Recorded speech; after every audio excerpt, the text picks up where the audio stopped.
If you're navigating a job search or career pivot, there's a new resource you must know about.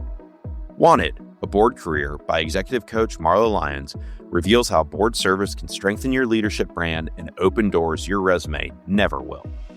It's a practical, step-by-step guide for professionals ready to think differently about what's next. The book is available now. Check the show notes to learn more.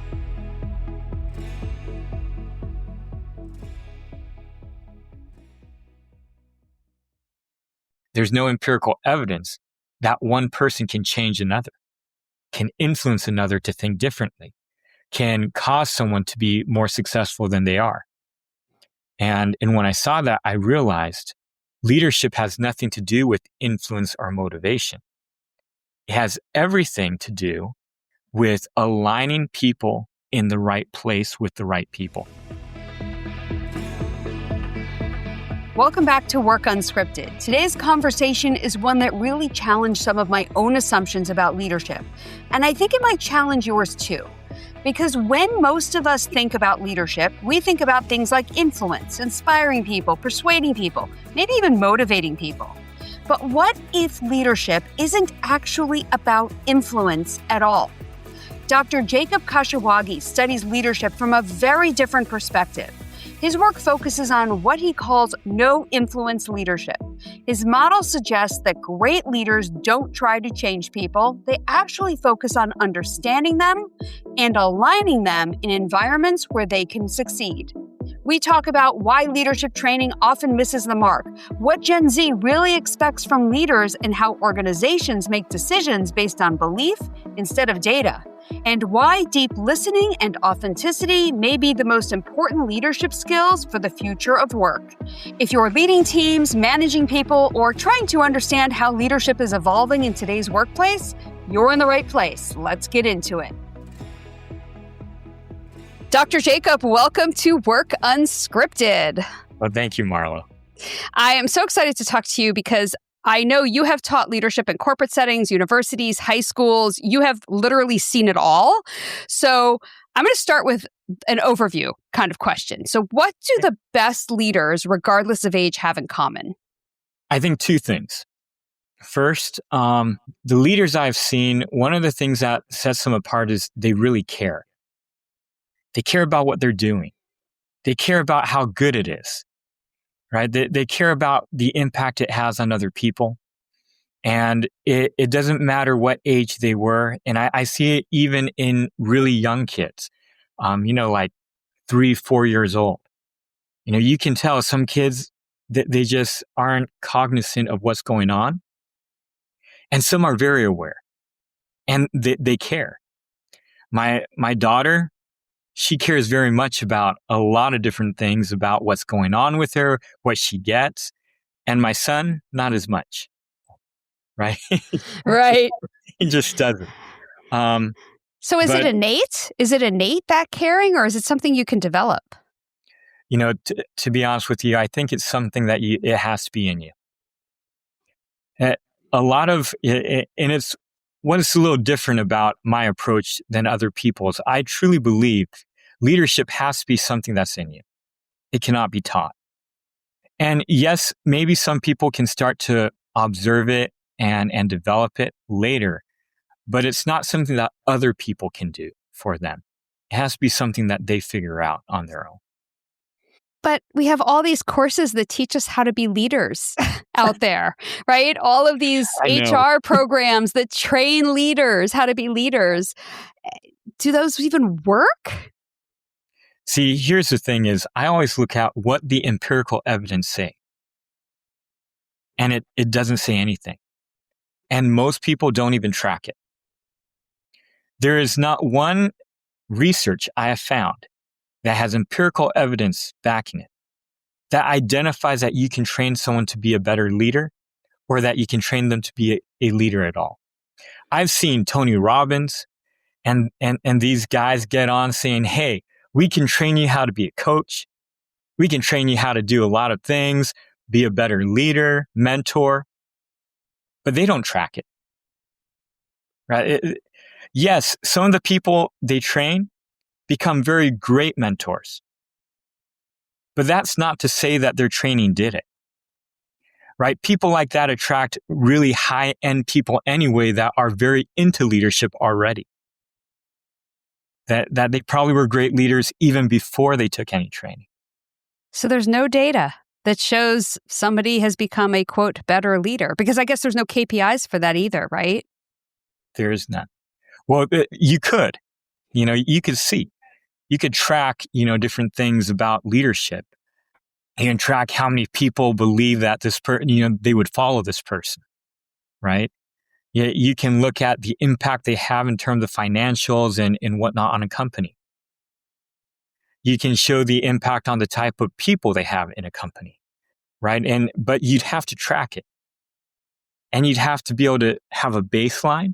And then you'd have to, after the training, to see what it is, right? And it's just too hard for people to figure out what that is in the aftermath. And there's a big difference between managing, leading, and even understanding people. Like, I think that's kind of the key, is that a lot of people are managers, but they're not leaders. And a lot of people are leaders and managers, but they still don't understand people. Can you explain the difference between all of those?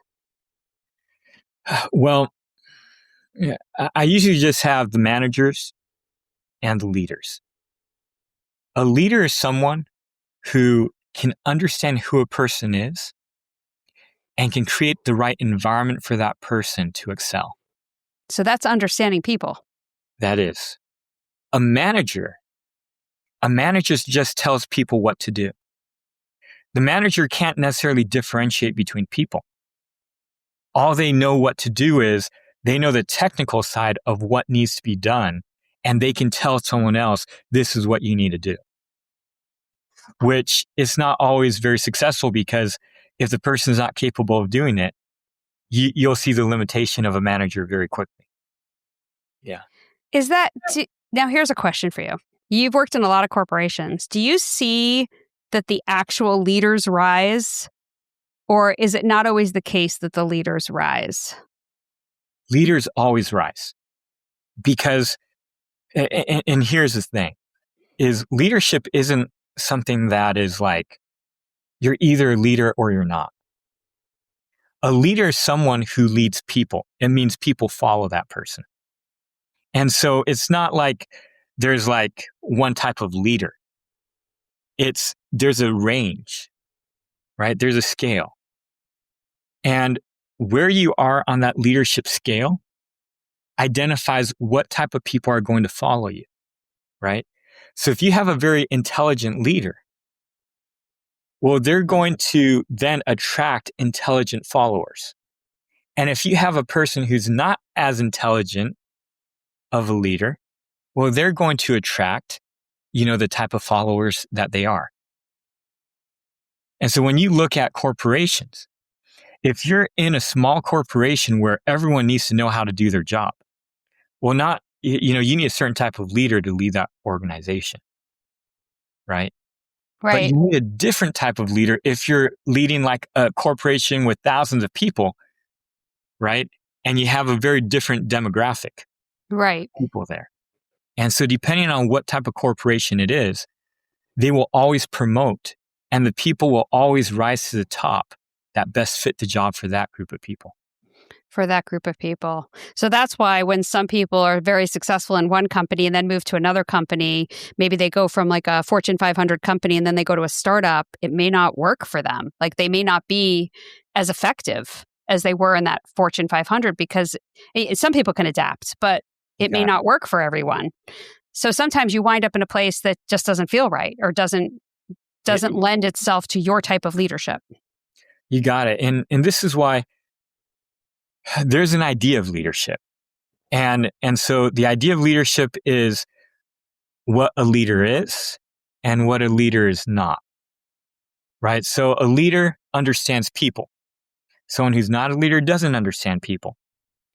But when you actually get to people, everyone's a leader in their own right, Because someone always follows everybody. But wherever they are on the scale, they have to be more than their followers. So for example, if you don't understand people very much, you're still a leader. but you're leading people who don't understand people even as much as you don't, right? Right. And even less. Right. And so that's where people get messed up, is they're thinking there's one set definition of a leader, but that's not true. You got people like, Adolf Hitler, and you got people like Stalin, and, people like, Putin even. And then you got people like Gandhi, and, you got people like Martin Luther King, who were on the other side of the spectrum trying to preach peace, and others are trying to preach war. Well, in my perspective, they're all leaders, right? Because you can't say Hitler wasn't a leader. He got his whole country and even more people to want to follow him. So in his own right, he was a leader. But, they're just different.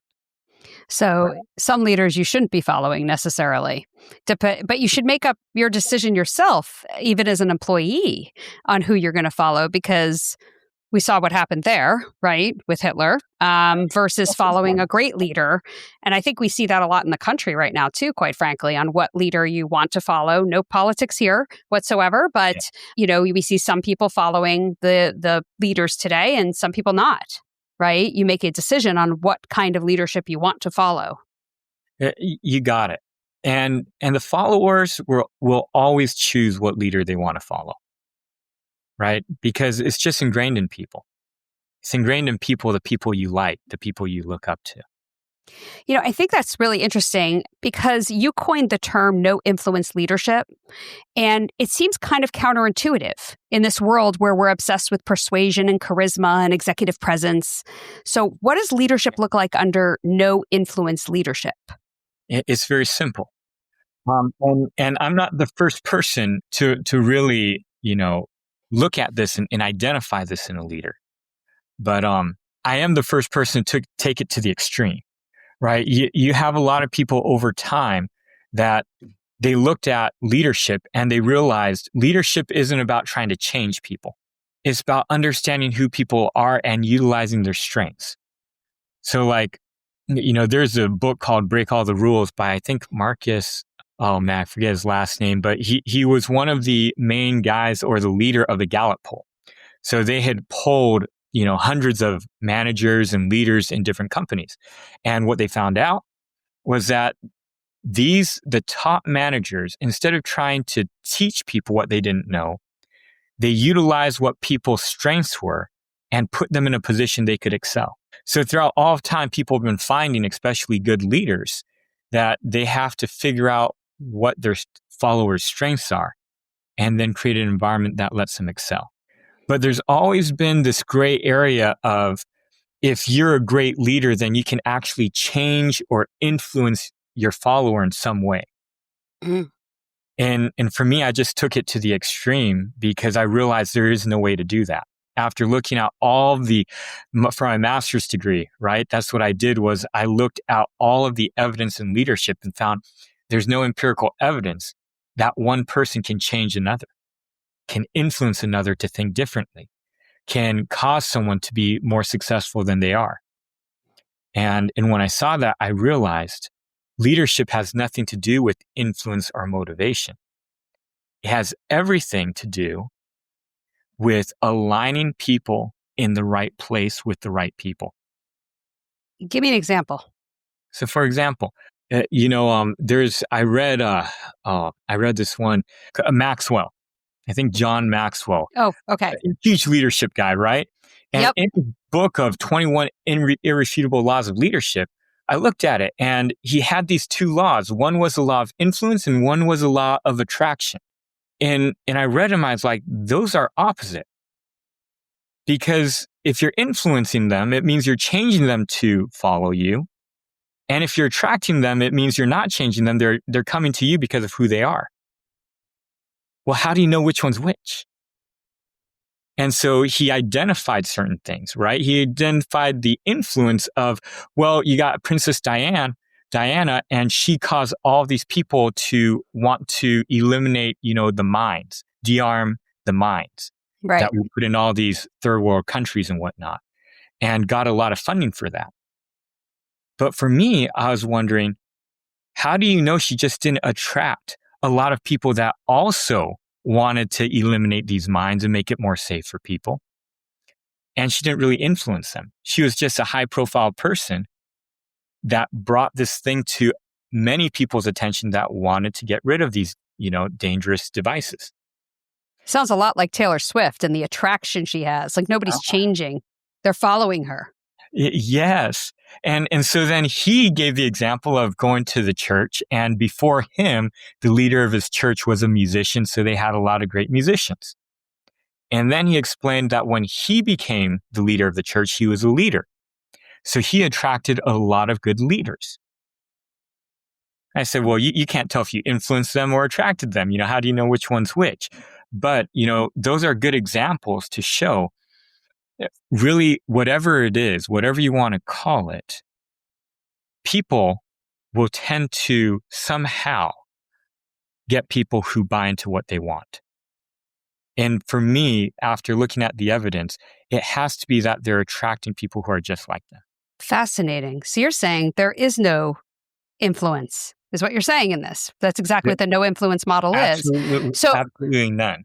So if you must experience resistance, right, from executives on this, because they will say all the time, well, the reason I'm so successful is because I can control and influence people. So what do you say to them? I don't say anything to them because I can't influence them to believe that they can't influence people. I kind of be going against my own philosophy. So when I hear someone that is really against what I'm teaching or relaying, I stop and I go find someone else who believes it. Interesting. So is it about charisma? Is it about the understanding of people? Is it about, what is it then? If it's not influence, it's attraction, but does that go back to the whole presence, persuasion, charisma piece?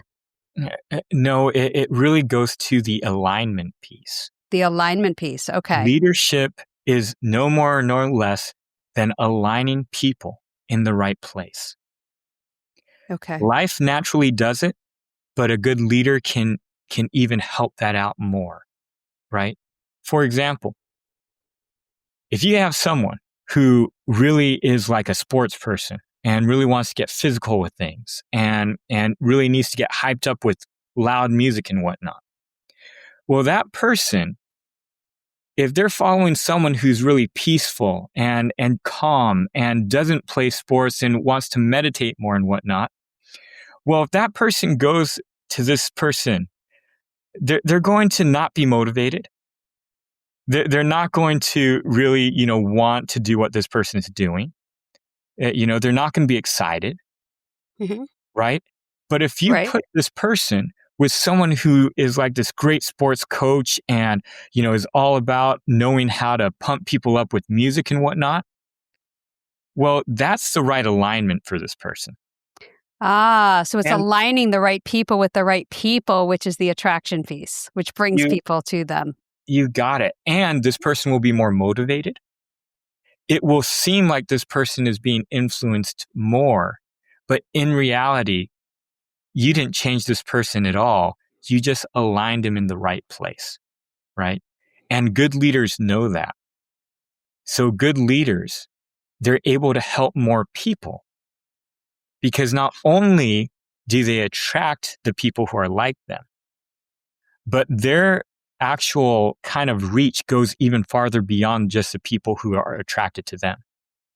They can organize a company of thousands of people so that they attract the people who need their leadership, but they also assign other leaders to attract other types of people in that company and align them in the right place where they can be motivated, where they can want to do well, where they will excel, in the place they're at and with the people they're with.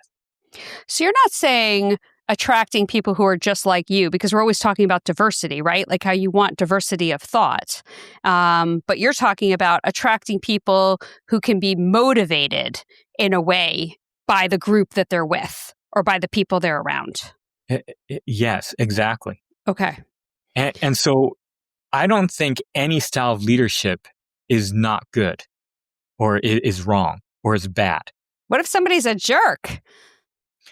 You need that jerk for a certain type of people, Really? right? There are certain type of people that when you're a jerk, they actually excel in that type of environment. Okay, that's fair. They need to be directed all the time. They need to be told what to do. They need to be micromanaged. Somebody might like that. And sometimes someone who's really critical and just like really jabs you a lot, that really fires up some people and causes them to want to even do better to prove them wrong or, whatever it might be. And, that's why you always have the right leader for you, right? And if you don't like that leader, you're going to find someone else. You have to find the right leader for you. Can you give me an example of like a company that has really embraced this no influence model, maybe saw some transformation across their team or their culture or their leadership even? The greatest companies I talk about is the Japanese automotive manufacturers, Toyota and Honda. Okay. Right. You talk about these two companies. They were the worst companies in the 1970s. Nobody wanted to buy a Japanese car. You're kidding. I didn't know this because I own a Honda. I love Honda. Yeah.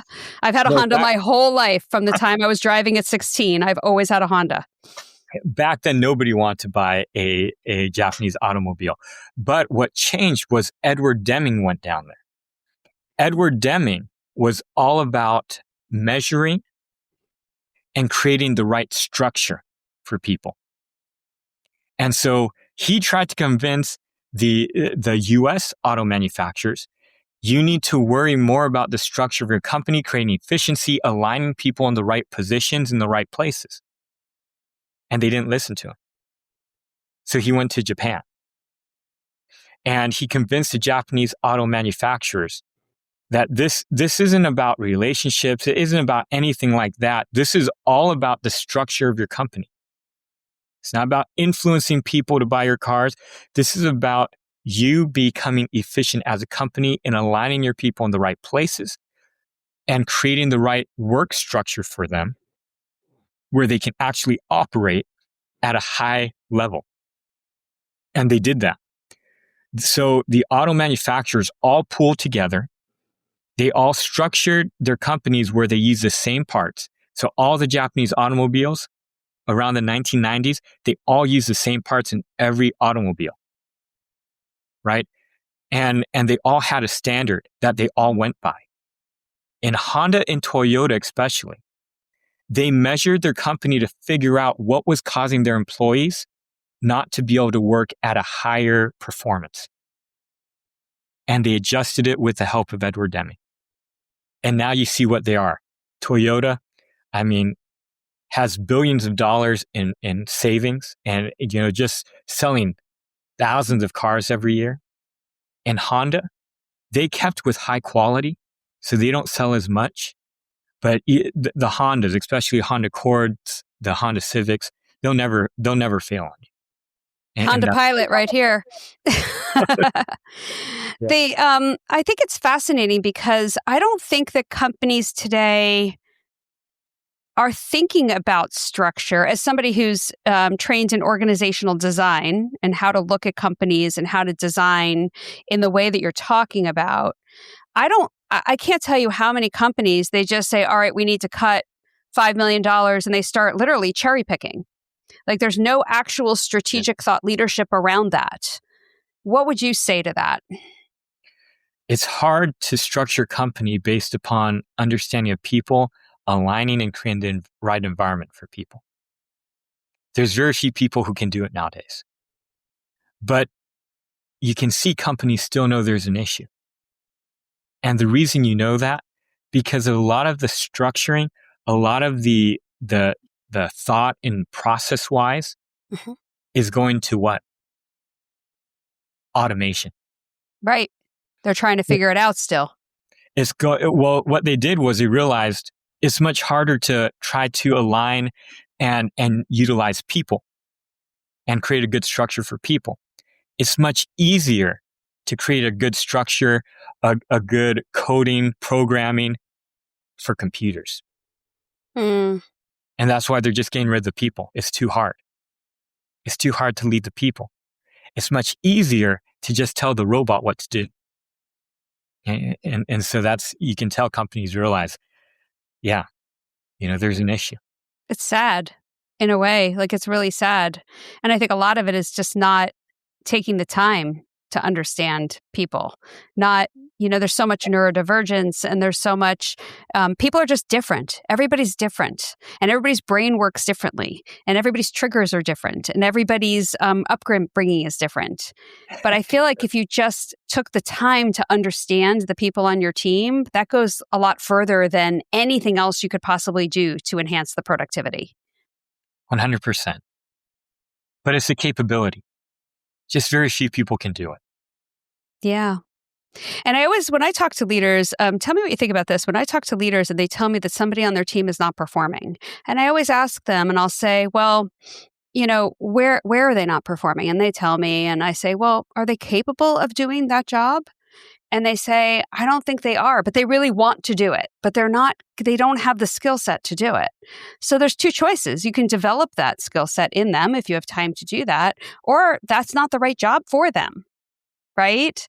And most leaders would rather just fire the person because they don't have the time to develop them if they haven't developed themselves, or if they just simply aren't capable. Like I always say, you can't ask a man with no legs to walk, right? The issue is, they'd much rather fire them, not because it would take too long to train them or whatnot, but they'd rather fire them because they themselves don't have the capability to know how to correctly utilize that person. That's powerful. They understood the person and understood what their capabilities were and understood how to utilize them in their current company or project, whatever it might be, then of course they wouldn't let them go. But it's just so hard for people to understand and to be creative enough to see, okay, this is a person's limitations, what they can do, what they can't do, and then to utilize them, in the manner that they're capable of. It's very hard. That's super powerful, what you just said, that they don't have the capability. The leader doesn't have the capability to know where that person fits best and where that person could best be utilized and be most productive. And I see that too often as well. It's just way too often. I'm going to shift gears on you for a second here, because I know one thing you've done is you've mentored thousands of students and professionals. And we are watching Gen Z enter our lovely workforce today and, not entering it well at the moment from what I'm understanding, but they're entering the workforce and, they're coming into a time of AI, automation, lots of change, constant change. And, I'm curious whether you think that the schools and, if the educational system is preparing them, for the workforce and what the workforce actually needs today. Well, definitely not. People don't realize that with the age of automation and artificial intelligence, it's no longer required to know anything anymore. And 80% of school is memorization. And the other 20% is learning skills and how to do certain things that are obsolete, that you really do not need to know anymore. And as we go, not only issues in the workplace with the younger generation, but issues at school. The reason you have all of these issues is because they're young. They're not stupid. Right? They have a smartphone. You can no longer convince a student that all of this busy work that you're having them to do in school that has nothing to do with how much money they're going to make or how successful they're going to be. You no longer can convince them that they need to do that. Mm-hmm. Right? And in the workforce, right? You no longer as a leader or a senior person in a company, you no longer can tell a younger person, hey, you just need to listen to what I'm telling you and just do what I'm telling you because that's going to be how you get successful. No, they're too smart for that. Yeah, well, that's how we were raised. Listen to me, I'm the adult. Doesn't work anymore. Well, you could do it back then because the information wasn't available. Correct. You had to believe your parents. You had to believe the authority. You had to believe the adult in the room, right? I have a 13 and a 15-year-old. Nope. They can find the answer on their own. Many times they prove me wrong, by the way. They just have a smartphone and they can look things up very quickly. And that's why you have so many issues in a company. So when you go in a company and the company is telling, their younger employees and all these younger generation, hey, do it this way, or these are the rules. And the reason we have the rules is because of this is this. They're looking up all the information, realizing that's stupid. Right? Why do I got to read this? Or why do I have to do it this way? Because they actually can see what's going on. Oh. And so really, in order to lead the younger generation, you have to be smart. You have to understand that authority alone is not going to get someone to follow you anymore. So if I'm a leader and I'm leading somebody who's Gen Z and I've just hired them and they're coming into my team, like what can I do to help them be successful in this very different environment that they're walking into than maybe they've ever seen before? Yes. What I have found as I've been teaching students is that you're just honest with them. So even at my school, I'm teaching these students and I'm teaching them things I don't even know. So for example, I have a couple students and I know how to play the piano and they want to learn how to play the piano better. And I can teach them to a certain point. So I'm just honest with them. I say, hey, look, I know the ideas behind it and I'm looking up information on what's the best ways to learn. So I can be here to help you. But it's not like I'm an expert at this. So we can learn together, right? But what I do know is I know how to find experts at it. I know how to find the right information.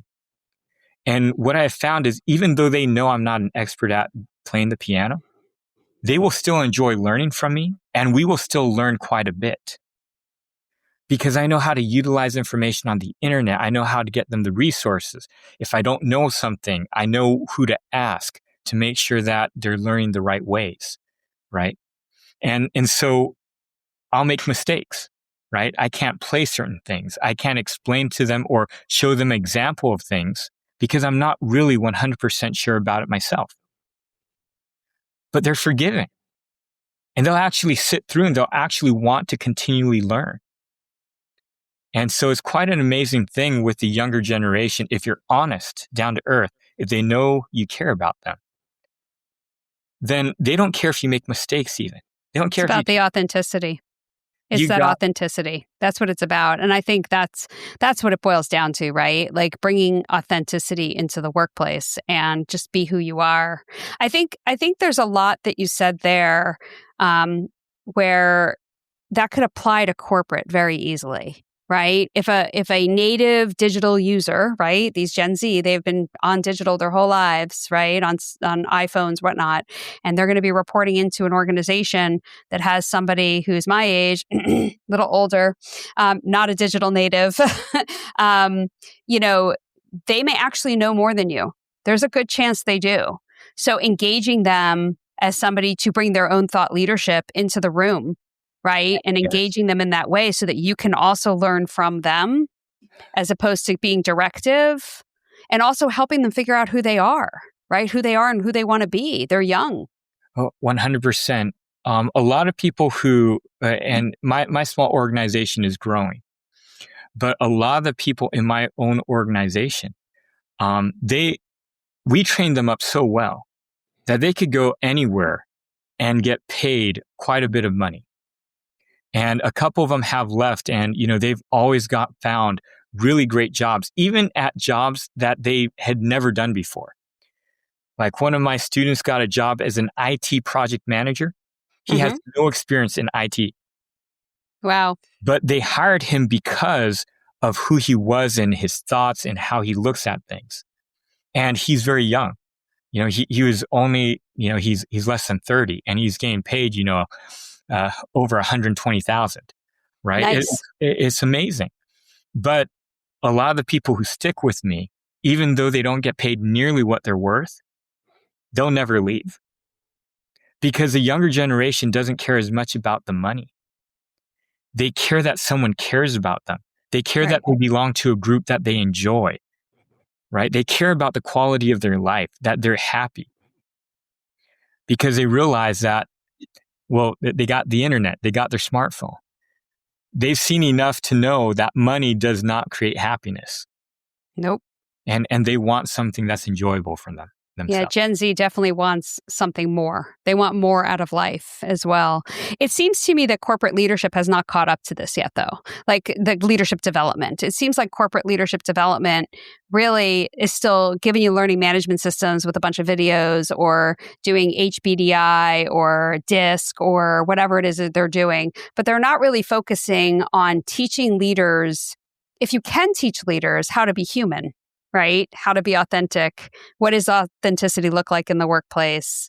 How to connect, really connect is what it boils down to. The reason they're not teaching those type of skills is they don't even know them themselves. And this is a hard part, right? Because if they did know it themselves, then things would be very different in how they would operate and how they would do things.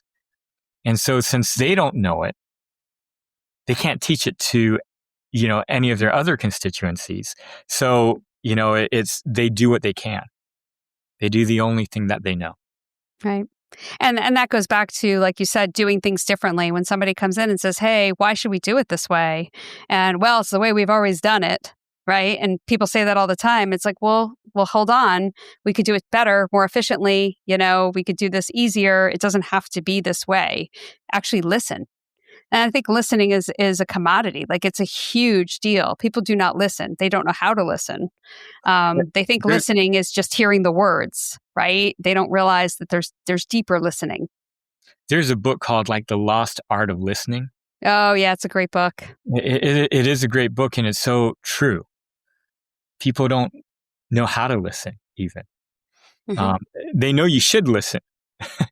But, that's one hurdle, is knowing that you even should listen. And the next hurdle is knowing how to actually listen to someone and understand what they're saying. It's a very difficult thing. So when you're consulting corporations or you're talking to leaders, right, and trying to help them, shift how they have a problem, they bring you in, on their leadership, and they want you to fix something for them or help them fix something, where do you start with that? And how do you help them even identify that maybe the thing they identified isn't the thing that actually needs fixing? It's very easy. We measure.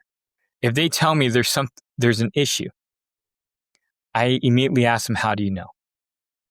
And if they don't have any simple information that they've collected, data that shows to me that is an issue, well, then the first step is figuring out, well, what actually is going on? And so that's the first thing we do, is figure out, measure. Let's track it. You say your people aren't listening to you. Well, let's track it. Every time they don't listen, it's a tick. And you just track it all the way through. We'll do it for a month or a week, whatever you want. We'll quickly figure out what's right and what's not. And that's the only way to help someone realize what's actually going on, is you have to take the time to measure it and to track it to see, is your perception matching up with reality? 90% of the time, it's not. Yeah, I remember going through the process of wanting everybody to come back to the office. And I remember the employees continually asking, where's the data that shows that we're more productive in the office? Where's the data? Where's the data? Where's the data? Not just the engineers and not just the data scientists. Everybody was asking. And guess what? There was no data. And in fact, the data showed that the company is actually doing better than they were when everybody was in the office. But they wanted everybody back in the office. So then they put the hammer down and say, hey, we're coming back to the office, period, end of discussion. We believe, the word is always believe, we believe that we are more productive and we are more, connected when we are in the office. So what do you say to that? Because I'm sure there's a lot of people listening right now who have been forced to come back to the office and they're super frustrated. This is really tough because any answer people will not like. There is no data behind anything. What? So you just have to, whatever company you belong to, you're at the mercy of what that company feels, right? And you might not like it, but it's just what your company has decided. Because decisions aren't necessarily based off of performance. It's based off of the opinion of a couple of people. You kind of said it all right there. So what's the hardest leadership lesson you've ever had to learn personally? The hardest leadership lesson would be that I don't know everything. And, that actually happened when I was pretty young. So when I was younger, I'm an Asian, right? Asians think they know everything. So when an Asian finds out they don't know everything, it's a really tough day for them. Okay. But when I was younger, I started working with my dad. I always wanted to work with my family, but we would get in fight after fight. And then finally what happened was I was about 24 and, people would know because we're in an office and I'd start yelling because I really felt I knew what was going on. Of course, my dad is 30 years older. So, he was like, in his mid 50s and had been doing, our professional work all of his life. And so here I am telling him what to do. And he's trying to explain to me in the humblest way that I have no clue what I'm doing. But I went through an experience where I thought I was about to marry someone. And we got all the way to 2 weeks before the wedding. And I was using my dad as a mentor at the time. And my dad's looking at me and I was like, well, just tell me what to do, Dad. And he's like, look, Jacob, when I've been happy, right? You know what that looks like. It's like, well, look at my face right now. Does it look like I'm happy? I looked at it, I was like, wow, my dad doesn't approve either because he didn't look happy. Right. So 2 weeks before the wedding, I realized I gotta, it needs to be canceled. And I don't go through with it. But this shakes me up so much that I have to look at myself and say, okay, look, here's my dad and here's me. What has my dad done? He's a world-renowned researcher in construction management. He's earned millions of dollars. He has 8 kids. He's raised a great family. He's done all of these things. And what have I done? And up to that point, I've done nothing. And I had to tell myself, you got to be honest, Jacob. If you're looking at this, who would you follow and who would know what they're doing more? And it was so clear to me at that time. It was a very humbling day and it took a lot. It was one of the lowest points in my life I felt. But after that, I realized I need to start listening more, to people who know what they're doing. And that changed, a lot of things for me in my life. Sounds like that's been a big impact on everything else in your life as well from then on. It is. And, as a leader of people, I have to always try to remind my employees of 2 things. That even though I'm the leader, there are 2 characteristics that I really work on for myself, which is one is I learn from everyone. I don't care if they're a homeless person on the street or if you're one of my employees or if you're one of my peers. I don't know everything and neither does everybody else. But if I'm going to learn, then I have to be always listening to everyone and learning from everybody because everyone has a talent. Everyone has something that they know more than someone else. And so I need to be able to listen. And the second thing I tell them is I practice on being obedient to what people tell me. The reason being is you can't actually expect other people to listen and do what you tell them to if you don't yourself know how to listen when someone is telling you to do something, right? It's a mutual thing that you have to know. So I always tell them, if you look at my track record of listening and doing what you tell me to do, and then turn it around and how many times you've done what I've told you to do, my track record is probably better. I make it a point that when people tell me to do something, I listen to them, I document what I need to do, and I track it and make sure I actually do it. And I do it the way that they want it. I love that. I absolutely love that because I always say, like, a coach should have a coach, a therapist should have a therapist, a leader should have other leaders around them that they can learn from. Like, you shouldn't be out there on an island because there's always somebody to learn from. There's always somebody out there who knows more than you. And I learn from all of my clients on a daily basis. I mean, all the time, I'm learning from them, especially the industries they're in. I mean, industries I would never even think I would put my foot in. I've, worked with clients in, and I'm like, wow, it's just fascinating. They're brilliant in some areas and they learn from me, and then I'm learning from them on the flip side, which is what makes my job so great, which I think every job should be like that, where you're learning, constantly learning. You have to, and it's just, if you just look at the numbers, right? The more people you learn from, then the more intelligent you become. So if you're only learning from a couple people in your life, that severely limits the experience and your capability compared to someone who learns from every single person they touch, right? Yeah, it's true. Very true. Dr. Jacob, this has been amazing.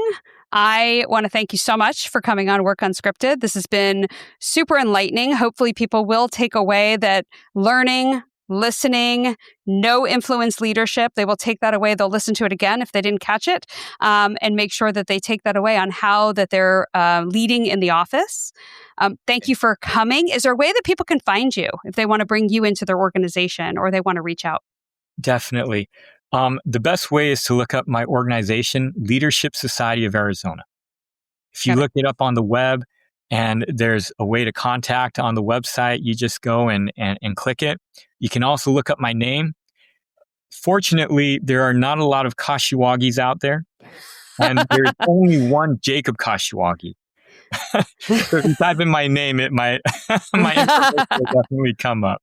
Got it. Dr. Jacob Kashiwagi. Perfect. We'll put all that in the notes as well. And thank you so much for being here. I really appreciate your time today. Hey, you're very welcome. Thank you for having me, Marlo.